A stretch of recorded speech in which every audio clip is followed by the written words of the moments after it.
নমস্কার। আজকে 14ই নভেম্বর শিশু দিবস। আর শিশু দিবস উপলক্ষে আমাদের রামধনুরঙে আজকে আমরা অতিথি হিসেবে পেয়ে গেছি। আপনি আপনার পরিচয়টা দিন। শিবানী গোস্বামী, সঙ্গীত নৃত্য সোসাইটির সম্পাদিকা। আজকে শিবানী দি আমাদেরকে কিছু শিশুদের সম্পর্কে, শিশুদের ভবিষ্যৎ সবকিছু নিয়ে আলোচনা করবেন। আপনারা আমাদের পাশে থাকবেন এবং শুনবেন। আচ্ছা শিবানী দি, এই শিশুদের জন্য আপনার শুভেচ্ছা কি আজকের দিনে? আজকের দিনে শিশুদের জন্য শুভেচ্ছা থাকলো যে আগামী দিন তোমাদের সুন্দর হোক এবং তোমরা সুস্থ থাকো। আর পড়াশোনা তো অবশ্যই করবে, পড়াশোনা করতে হয়, পড়াশোনা ভবিষ্যৎ উজ্জ্বল করবে। সঙ্গে সঙ্গীত, নৃত্য, ছবি আঁকা, খেলাধুলা সেগুলোর মধ্যেও মনকে নিয়োজিত করতে হবে, কারণ সেগুলো মনের বিকাশ হয়। এবং প্রত্যেক মা বাবাকে বলবো যেন তাদেরকে শুধু পড়াশোনার মধ্যে যেন আবদ্ধ না রাখে, তাদেরকে যেন মনের বিকাশের জন্য সঙ্গীত, নৃত্য, ছবি আঁকা, অঙ্কন, আবৃত্তি, নাটক সেগুলির সঙ্গে যুক্ত করে। তাদের জন্য শুভেচ্ছা রইল। তোমরা ভালো থাকো, আগামী দিন তোমাদের আরও উন্নত থেকে উন্নততর হও, ভগবানের কাছে আমি সেই প্রার্থনা করি। আরেকটা প্রশ্ন, শিশুদের যে পড়াশোনা আজকে দিনে, সেটা অনেকে বলছে ভালো করে হচ্ছে না আগের দিনের মতো, বা এখন একটু নতুনত্ব এসছে, বিদ্যাজ্যোতি, এইসব নানা রকম জিনিস। তো শিশুদের পড়াশোনা কিভাবে করানো উচিত, এটা নিয়ে যদি কিছু বলেন। পড়াশোনার ক্ষেত্রে তো এখন দেখা যায় যে প্রচুর পরিমাণে টিচার, যেটা আমি কোনোদিনই বিএ পাস করলাম বা বিএ স্পেশাল করেছি, কোনোদিনই টিচার আমরা রাখিনি। কিন্তু এখন তো বাংলারও টিচার রাখতে লাগে, প্রত্যেকটি বিষয়েই যেন টিচার রাখতেই হয়। তো সেজন্য তারা একটু ব্যস্ত হয়ে পড়ে। তবে মাই কিন্তু শিক্ষক বা শিক্ষিকা মনে করি, কারণ আমরা তো মায়ের কাছেই পড়েছি। তো যাই হোক, এখন তো শিশুরা তো পড়তে চায় না। মনে করো পড়তে বসলো, পড়তে বসার পর বললো যে আমার পড়তে ইচ্ছে করছে না, বা তার তার জাদু পেলে থেকে বোঝা যাচ্ছে পড়তে ইচ্ছে নেই। তখন মাকে অবশ্যই অপশান দিতে হবে যে ঠিক আছে, এখন পড়ছো না, তাহলে কখন পড়বে, তোমার সময় মতোই পড়বে, কিন্তু তুমি এখন হয়তো বা তোমাকে আমি 2 ঘন্টা পড়াতাম, কিন্তু অবশ্যই তুমি 2 ঘন্টা কখন দেবে, তার সঙ্গে বন্ধুত্বের মতো ব্যবহার করতে হবে। তাছাড়া অনেক সময় দেখা যায় মা আসলো, মা এসে যদি একটু বকা দিল যে তুই পড়ছিস না কেন, তখন দেখা গেল দিদিমা, ঠাকুমা বা ঠাকুরদা এসে বলছে না না পড়বে, ওর যখন সময় হবে পড়বে, তুমি কিছু করবে না। ওই যে মাকে যে ওই সময় যে একটু কিরকম করে রাখাটা না, সেটা কিন্তু মার তো মনে কষ্ট হয়ই। কিন্তু মা যখন শাসন করবে তখন বড়দের কিছু না বলাই উচিত, বলে না বলে। হ্যাঁ, মা তো মার একটা ভাবনা নিয়ে এসছে, কিন্তু সেই ভাবনাটাতে কিন্তু দেখা যায় প্রায় বাড়িতেই সেটা এরকম মাকে বকা দেয় উল্টু, সেটা করবে না, করবে না, মা বকা দিলে হবে না, মা ডাক দিলে হবে না। তো মা তো বাচ্চার কথা ভাববেই না, প্রশ্রয় পেয়ে যাচ্ছে। হ্যাঁ, প্রশ্রয় পেয়ে যাচ্ছে, সেটাই একদম। তারপর মনে করো লম্বা সময় ধরে কিন্তু বাচ্চারা পড়তে চায় না, 2 ঘন্টা 3 ঘন্টা পড়বে না। তখন তাদের জন্য সাবজেক্ট ওয়াইজ 20 মিনিট পড়লো, একটা সাবজেক্ট 20 মিনিট পড়ার পর আবার একটু বিশ্রাম নিল, আবার 20 মিনিট আরেকটা সাবজেক্ট পড়লো, তারপর আবার একটু বিশ্রাম নিল। আর মনে করো এই যে তুমি যেটা পড়াও, আমি দেখেছি একদম 1 2 3 4 10 পর্যন্ত না পড়ে তুমি জাম্প দিয়ে দিয়ে তুমি পড়াটা করাও। 1 জাম্প দিলে, 2 আরেকটা জাম্প দিল, 3, বা অনেক সময় দেখি যে তুমি চকলেট দিয়ে বাচ্চাদেরকে 1 2 চকলেট গুনছে। সে ওই যে বা কাঠি নিয়ে দেখলাম তোমার ক্লাসে, কাঠি নিয়ে তুমি ক্লাস করাচ্ছ, সেগুলি এইভাবেই করানো উচিত যেন বাচ্চারা আনন্দের সাথে খেলাধুলা করে, বন্ধুত্বের মতো হয়ে যাবে, পড়াশোনা এনজয় করে করবে। তারপর দেখো আমাদের আজকে শিশুদের আলোচনার মধ্যে দুষ্ট শিশুদের জন্য আপনার মতামতটা, দুষ্ট শিশুরা নানা রকমের হয়, তো এটার জন্য আপনার একটু মতামত যদি একটু বলেন। দুষ্ট শিশু বলতে মনে করো ক্লাস চলছে, একটা পাখি এসে বসলো, বাচ্চাটা দৌড়ে বেরিয়ে গেল। আবার অনেক ক্ষেত্রে দেখা যায় যে টিচার প্রশ্ন করছে, কিন্তু টিচার প্রশ্ন পর্ব শেষ হয়নি, ও বাচ্চার উত্তর দিয়ে দিল, কিন্তু উত্তরটা সঠিক না। এই যে ব্যাপারটা, বাচ্চা যে চঞ্চল, বাচ্চাকে সবসময় দেখে রাখা, ধরে রাখা, তার তার পিছিয়ে পিছিয়ে ছোটা যে, আমি অবশ্যই বলবো ওই বাচ্চাগুলো কিন্তু সুস্থ নয়, ওরা কিন্তু একটু অসুস্থ। তাদেরকে অবশ্যই মনোবিদ যারা বা মানসিক যে ডক্টর আছে তাদের সাথে যোগাযোগ করতে হবে, নয়তো সেটা দিন দিন বাড়বে বাড়বে বেড়ে এখন মনে করো যদি 9 বছর পর্যন্ত 10 বছর পর্যন্ত যদি ওই সময়টার মধ্যে যদি ডক্টরের কাছে নিয়ে যাওয়া হয়, ডাক্তারের কাছে, তাহলে সে তাড়াতাড়ি সুস্থ হয়ে উঠবে।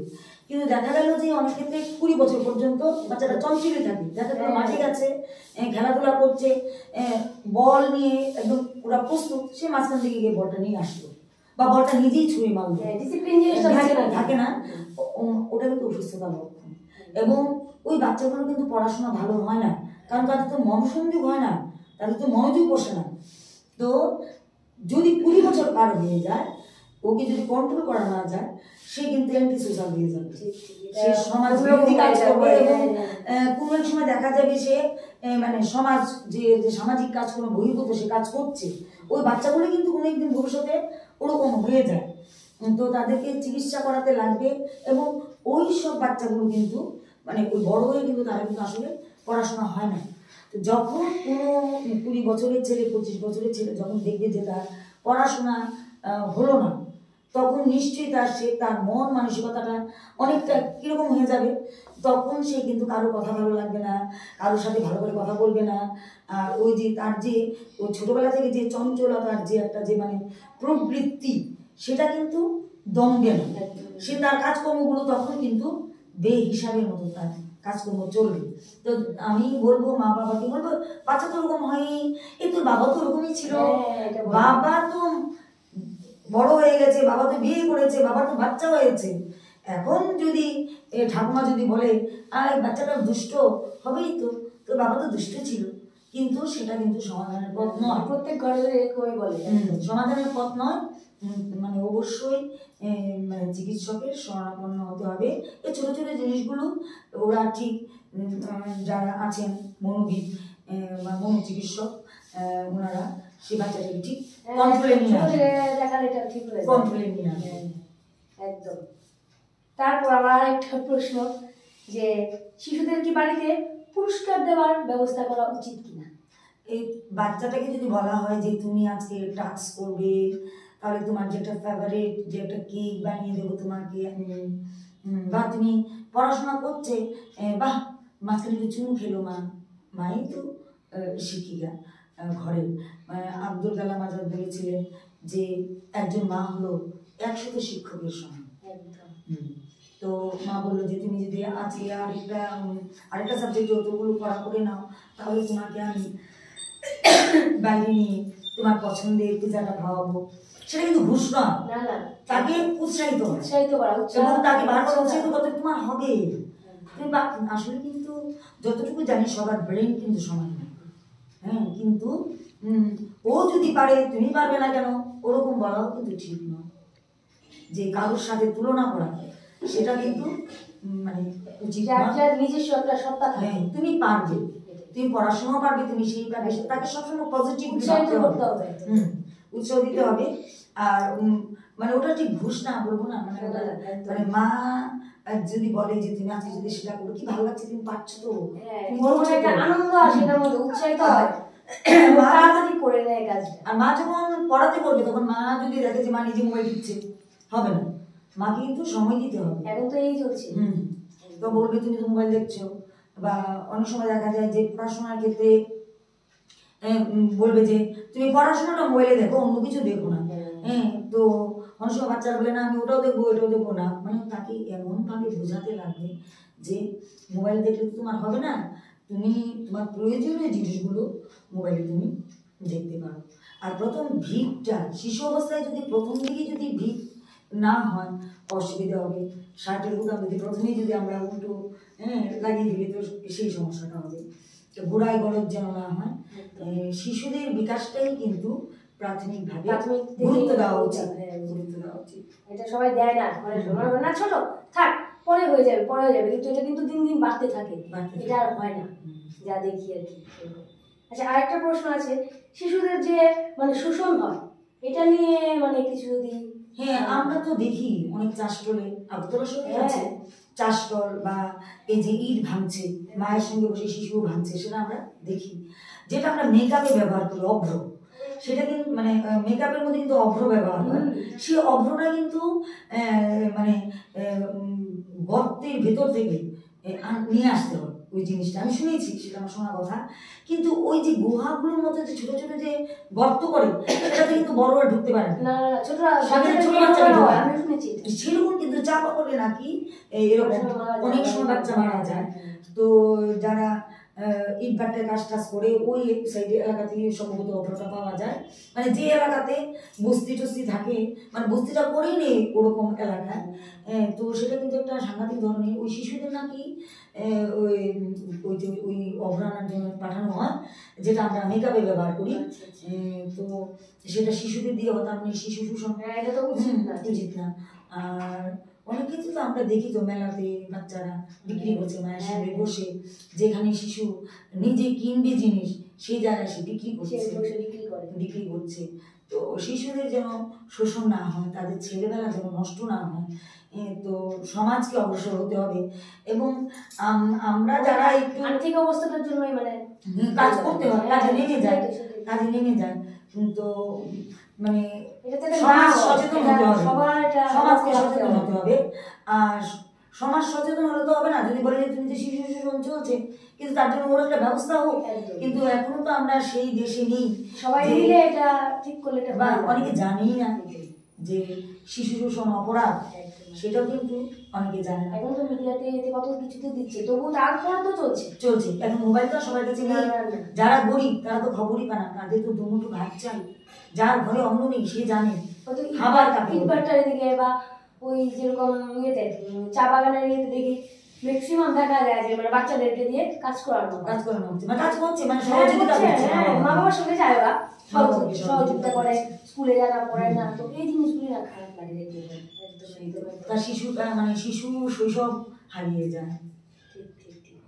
তারপর আরেকটা যেরকম আমাদের শিশুদের কিভাবে পড়াশোনা করানো উচিত, এটা যদি একটু সবার সামনে তুলে ধরেন। হ্যাঁ, ওই তো মনে করো ওই যে সিঁড়ি দিয়ে গুনতে 1 2 শেখানো।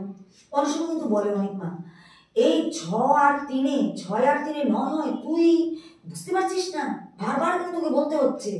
মা কিন্তু ভুলে যায় যে মায়ের যে ব্রেনটা কাজ করছে সেটা তো শিশু কাজ করছে না।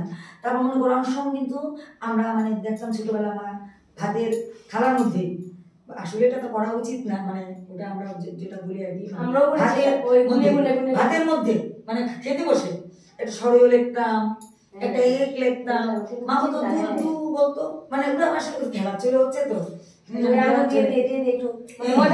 মানে ভাত খেতে খেতেও যেন পড়াশোনা হয়ে যাচ্ছে, সিঁড়ি দিয়ে গুনে ওটা।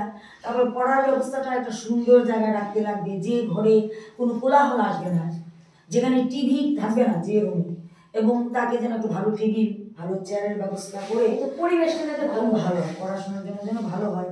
আর তারপর বাচ্চার সঙ্গে বসে থাকতে লাগে, মা মোবাইল ধরতে পারবে না। আর ওই যে সময় ভেঙে পড়ানো, তোমাকে অপশন দেওয়া হবে যে তোমার এখন পড়তে ইচ্ছে করছে না, তোমার কখন ইচ্ছে করবে, আমি কিন্তু তোমার পাশে আছি, যখন তুমি বলবে তখনই তুমি পড়বে। তো তাকে আস্তে আস্তে সেই মানে সময়ের মধ্যে দিতে হবে। আর ওই যে বকাবকি করাটা, ও তো টপ হয়ে গেছে, তোর সঙ্গেই তো থাকে, তোর সঙ্গেই তো পড়াশোনা করে, ও টপ হয়ে যাচ্ছে আর তুই তো এখনই আছিস, এমন কিন্তু দেখা যায় যারা ছোটবেলায় অথবা সাধারণ রেজাল্ট করেছে, মানে মোটামুটি নাম্বার পেয়েছে, কিন্তু দেখা গেল 19 উঠলে 11 12 ওরা কমে যায়, নাম্বার বেড়ে যায়, মানে ওরা অর্ডিনারি থাকে যখন একটু চেতনা হয়, কিন্তু যখন তুমি বলবে যে ও টপ হচ্ছে, তুই পারছিস না, তোরা তো একসাথে আছিস, তখন তার মধ্যে একটা হীনমন্যতা বোধ আসবে, হীনমন্যতা বোধ আসবে। তো আমাদের শিশুদেরকে বলতে লাগবে তুমি পারবে না কেন, হবে, হয়তো একটু সময় লাগবে, তুমি আস্তে আস্তে করবে, সব কিছুই পারবে, না পারার কি আছে। মানে তাকে মানে নেগেটিভ চিন্তা ভাবনা যেন তার মনে না আসে, তাকে উৎসাহিত করতে লাগবে।